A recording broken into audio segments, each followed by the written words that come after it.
ஈரானோட நாட்டு புதிய தலைவரை யாரு கண்டுபிடிச்சி தராங்களோ அவங்களுக்கு 92 கோடி தரான்டா அப்படின்னு சொல்லி தவளவாயன் அறிக்கை விட்டுருக்கான்.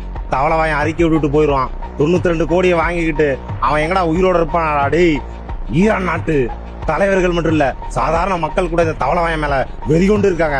அவங்க நாட்டு தலைவரை காட்டி கொடுத்தா, அதாவது கூட்டி கொடுத்தா, அதாவது நாரத வேலை பார்க்க சொல்றான் தவளவாயன். அப்படி பார்த்தா சும்மா விட்டுவாங்கடா? டேய் தவளவாயா, உன் கொடுத்த 92 கோடியை நீ வாங்குறதுக்கு நாங்க சாவணுமா அப்படின்னு அந்த நாட்டு மக்களும் உங்க நாட்டு மக்களும் யோசிக்க மாட்டாங்களா தவளவாயா? எல்லாரும் முக்காடு நேயர்கள் எல்லாரும் என்ன வந்து திட்டிட்டு இருக்கீங்க. அதாவது அந்த சிம்சான் அந்த கார்ட்டூன்ல வர மாதிரி ட்ரம்ப் தவளவாயன் ஏன்டா சாவல, ஏன் சாவல முக்காடு சொல்லுன்னு என்ன கேக்குறீங்க? அந்த கார்ட்டூன் வந்ததை நான் எடுத்து சொன்னேன். அது மட்டும் இல்லாம நீங்க எதுவும் கலங்காதீங்க.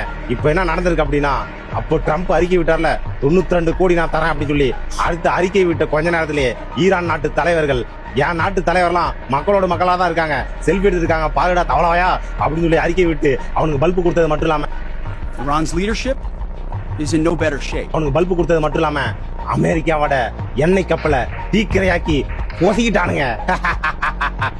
அறிக்கையோட வர்ற அறிக்கை தவளவாயா, அதாவது அமெரிக்காவை டார்கெட் பண்ணி பதம் பார்த்து அடிக்கிறாங்க ஈரான் நாட்டு மக்கள், ஈரான் ராணுவ வீரர்கள். கால நேர்களே, நீங்க எதுவும் பதட்டப்படாதீங்க. மார்ச் 14 ஆயிடுச்சு, தவளவாயனுக்கு எதுவும் முடிவு கட்டலையே அப்படின்னு சொல்லி பதட்டப்படாதீங்க. ஆரம்ப புள்ளி பிள்ளையா சொல்லி ஆக்கப்பட்டிருக்கு. என்ன தெரியுமா?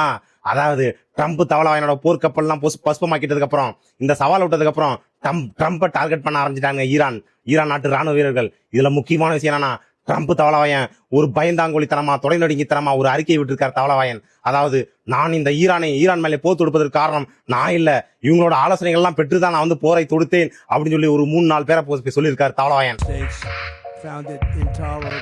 அந்த பேரெல்லாம் பாருங்க. அதான் நம்பர் 1 லிஸ்ட்ல இருக்கிறது யார் தெரியுமா? ஜார்டு குஷ்னேரான். அவன் யார் தெரியுமா?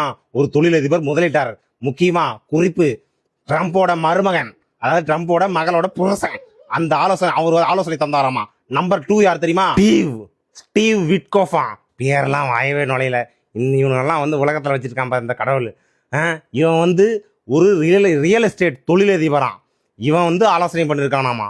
அதாவது மிகப்பெரிய தொழிலதிபர்கள்லாம் கூட்டு கலவாணிலாம் சேர்ந்து அது நம்பர் 3வது லிஸ்ட்ல ஒருத்தன் பேர் சொல்ற முன்னாள் ராணுவ வீரரான். அவன் பேரே வாய நுழையில.